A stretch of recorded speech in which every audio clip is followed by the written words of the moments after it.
Survivor, which is the new film directed by James McTeague, who did V for Vendetta, and it has an incredibly starry cast: Pierce Brosnan, Mila Jovovich, Dylan McDermott, Angela Bassett, Robert Forster. You will notice that on the internet it is alleged that it stars Emma Thompson, and this led me to a conversation with Tim Roby, who's a very, very fine film journalist, earlier on today, in which I thought, am I completely losing the plot? Because Emma Thompson isn't in the film.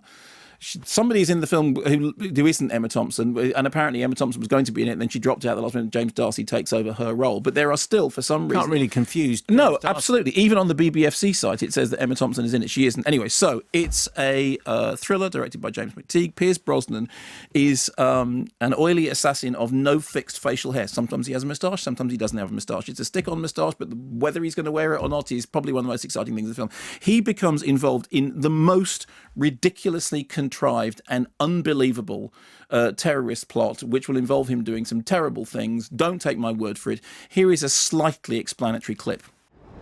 What's the composition of the gas? A precise mixture of hydrogen, methane, and fluorine. The volume in New York will be 4 times greater. So will the results. Made to the exact specifications necessary to trigger this device.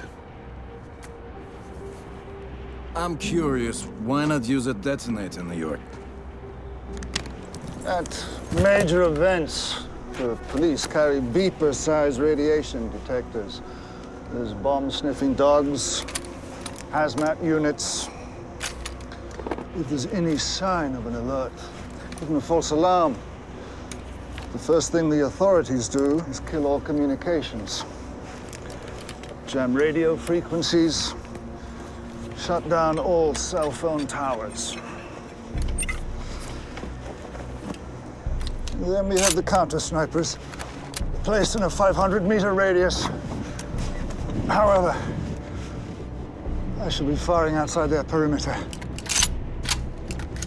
One of the weird things with Survivor is that when the original casting was announced, some time ago, I think back in 2013, there was, everyone said, "Oh, this film, it's coming out," and then silence, then just sort of nothing, and then it suddenly turned up on the film release list, and we all sat there, and I think must have been the first screening, because I hadn't read anything else about it, and it is a clunker of quite gargantuan proportions, despite the fact that it has this extraordinary, really quite expansive cast. So essentially, Mila Jovovich is the US agent who is sent to London to kick the limeys into gear because she's got the tip off that this thing is going to happen. But then there's a terrible bomb attack that she just manages to not be involved in, and then suddenly she finds herself on the wrong side of the law, and so she's now somehow suspected for reasons which are never kind of fully explained. And meanwhile, Angela Bassett keeps appearing from behind doors like she's walking into stars in their eyes. Robert Forster. Why is she behind doors? It's just so we were in the screening room, okay, and there was Robert Forster, who just looked sort of like he wanted to be somewhere else, and Dylan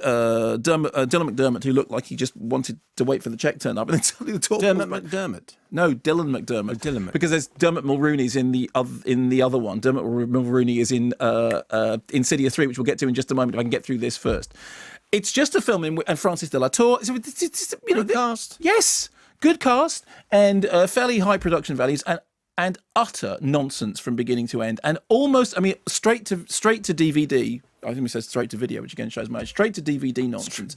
It's one of those things in which, if you decided that what you were going to do was to kind of enjoy it on the level of it's camp kitschery, it's so bad it's good. And I know at least one critic who did say, well, every now and then you just see one of those films that's so bad you kind of enjoy watching. I just spent the whole thing thinking, how on earth, V for Vendetta, W for what a waste. How on earth did you manage to get all these people and all this and make something which is so turgid, so weirdly sanctimonious, so oddly sort of tub thumping, and it keeps having these sort of serious post 9/11 political messages, when in fact it is just an absolutely rubbish nuts and bolts exploitation movie, and then being constantly distracted by this strange stick-on moustache which kept crawling onto Pierce Brosnan's upper lip. And the peculiar thing about it is I really like Pierce Brosnan. Yes, in fact, in the last few years, I've had a real Brosnanisance.